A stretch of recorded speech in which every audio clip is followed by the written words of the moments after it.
Hi guys, welcome to the Sodcast. I am Wendy Sod, your host.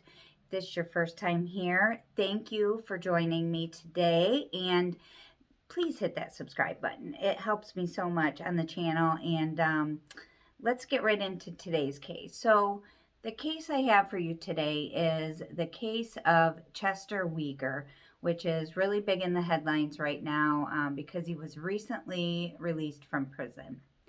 So Chester Weger, also known as Rocky Weger, was charged and convicted of 3 murders on March 14th, 1960, also known as the Starved Rock murders. These murders took place in a canyon in Starved Rock State Park, and these 3 ladies by the names of Frances Murphy, 47, Mildred Lindquist, 50, and Lillian Oding, 50, all went to the Starved Rock Lodge for a weekend getaway.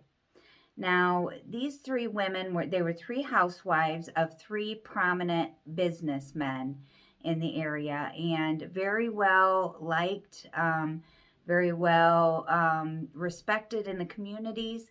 And so these ladies go for a weekend getaway at the lodge for some hiking and just some R&R.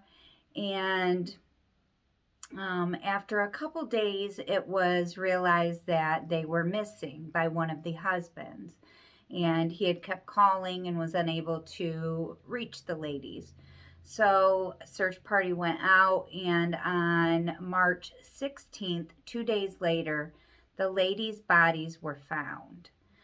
Now, the crime scene, let's talk about that. So the ladies were found down off of a hiking trail, and there was one area that appeared to be the crime scene, or where most of the action had taken. And then the ladies' bodies appear to have been dragged up into this cave. And I'm going to insert some pictures here just to give you guys an idea. It's a kind of a steep cave. I mean, if you're considering trying to pull bodies up into there. So let's get into a little bit of the evidence that they found at the crime scene. So it appeared that all 3 ladies had been bludgeoned to death. They did find near the ladies' bodies, they found a bloody tree branch, or kind of looked like a log that appeared to be the main murder weapon. They also found a pair of binoculars and a camera or camera case that had been broken that was nearby.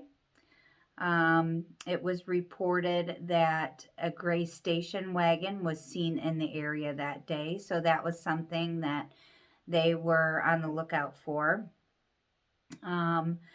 Also, in 2 of the ladies' hands, now they had mittens on, or gloves, there was some hairs that were found and bagged as evidence on that day, and it was blonde hair and black hair. Also, they found that the ladies' bodies appeared to have been posed. I have seen the photos of the cave where the ladies were found and lying there, and they were kind of lined up, and their legs were somewhat spread. Their clothes were not off, but torn, and a couple of the ladies had like a coat or a piece of clothing stuffed between their legs. So that is some of the evidence that was found immediately at the crime scene. So as they begin their investigation, rightfully so, they begin at the lodge, and they went ahead and looked in the ladies' rooms, and they could tell very quickly that their beds had not been slept in. Their rooms pretty much looked untouched. So they assumed that the ladies had maybe went out for a hike on the day that they got there. And all this occurred then, which I believe would have put that on Monday of that week. So they started to talk to the employees at the lodge, and they gave everyone there a polygraph test. Only one person seemed to have failed the polygraph test, and that was Chester Weger. Chester Weger was a young man that was a dishwasher at the lodge at the time. And so they kind of started to focus on him. They put a tail on Chester for 24 hours a day for 1 solid month, just to see where he was going, what he was up to. Now Chester, they said, was completely aware of this tail, so really didn't serve a big purpose. He would take them on hunting expeditions and just all over. He was having a ball with it. So to back up a little bit, let me give you just a little bit of some of Chester's background as a child and some incidents that happened and some of his arrest record. So, as a juvenile, Chester was accused of raping an 8-year-old girl. So, his story is that Chester and his sister were walking home with this little 8-year-old girl. And Chester's sister went ahead of them, and he says that he found the girl and she had already been raped, and he was just helping her to get back home to report the incident to her family. That doesn't make sense to me. There's like some time gaps in there. Like if you were walking with her, how did she get raped and you didn't see it happen? I don't know. Doesn't make sense to me, but that is his story. There was another incident when Chester's sister was 8 years old that he says that his sister was raped by 2 neighborhood boys, and he was forced to stand there and watch while his sister was raped. Now, when his sister was questioned about this in recent times, she says that 1 neighborhood boy raped her. I don't know. I just bring that up because the whole theme of rape here. I don't know. It's just everybody's getting raped around Chester. So there was that. He had a lengthy history of robbery and burglary, petty crimes like that. The most important incident that will stand out and did lead to his arrest after the Starved Rock murders was in 1959. 2 high school students were out on a date and they were walking in the woods, and a man jumps out of the woods at them, and he's wielding a shotgun, and in his mouth he's twirling around a bullet. He then robs them and allegedly rapes the girl. The couple gets away and they go and they report this to the police. Now, for whatever reason, we don't know, rape was just a forbidden topic, I guess, back then. I don't know. The couple was not believed, and the police basically shoot them out of the police department. Go on with your story. So, bringing us up to 1960. Now, that happened in 1959.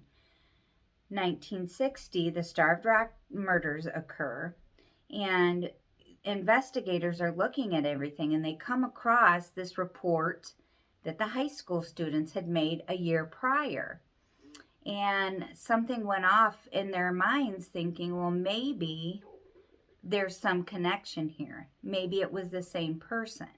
So what they did was they got a picture lineup together and they took these pictures to the couple. And both of them picked out Chester Weger in the lineup as the assailant that attacked them that day and raped the girl. So after this came to light, this is when they made the arrest on those charges, not for the Starved Rock murders. They arrested him on the rape and robbery charges of the couple. They bring him in, and within 24 hours, he ends up confessing.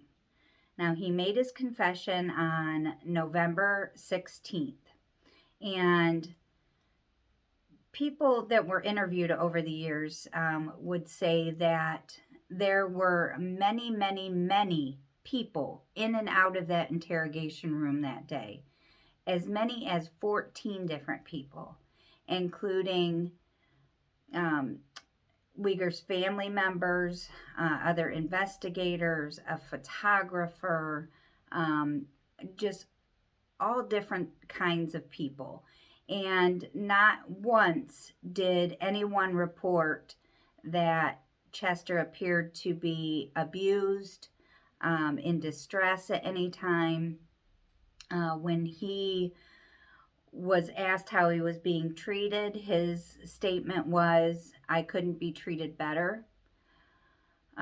So he goes on to give a very lengthy confession on that day. I believe it was like 9 pages long. It was a very long confession, very detailed. And Chester not only signed the confession, but he signed each and every page of that confession. And he, when asked, were you forced to give this confession? He denied. He said, no, I gave it willingly. On the day that Chester was arrested, they also claimed that he had scratches, possibly defensive wounds from the victims on his face. This has bugged me because I was dying to see these scratches. Now, I have looked and looked and looked for pictures on the day of his arrest, newspaper, media, anything I could find, and I do not see scratches on his face. And I could not find any. I'm just throwing that out there. I just thought that was kind of an interesting point. So anyway, he gives this confession, right? And the following day, they ask him, will you go out to the crime scene and do a reenactment? He, willingly says, yes, let's do it. He takes them out there, and there was 20 to 30 members of the media. There was investigators. There was, family, just spectators, families, and everybody there would say that by no way was he coached, led to perform this show he was putting on, that he was leading the show that day. And so he goes and does this very detailed reenactment of the crimes. Now, he says, although the ladies appeared to have been raped because of the way they were posed and whatnot, that he did not rape them, that he posed them that way to lead them in a different direction, to lead them away from looking at him. He said that he wanted it to look like a sex maniac was the one that committed these crimes. That's why he did that. He says that his intentions that day were strictly money and robbery. And, he says he's seen 3 well-to-do women and thought he could get a couple bucks. So he says, as he confronted one of the women, he went to grab what he thought was a purse across her chest, that it turned out to be a camera and a camera case. And he, okay, whatever. So he kind of panicked, and he convinced the ladies to let him tie them up, and so that he could get away. So as he did this, he starts to walk away. Excuse me.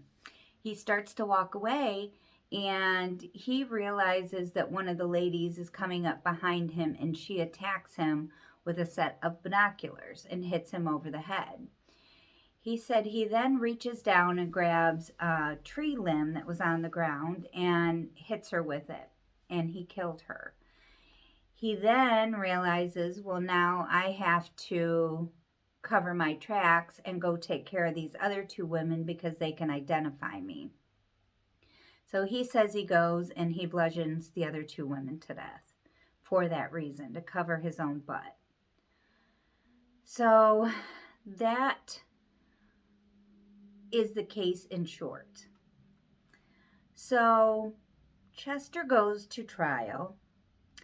2 days after he did the reenactment, he recanted his story. Let me start there.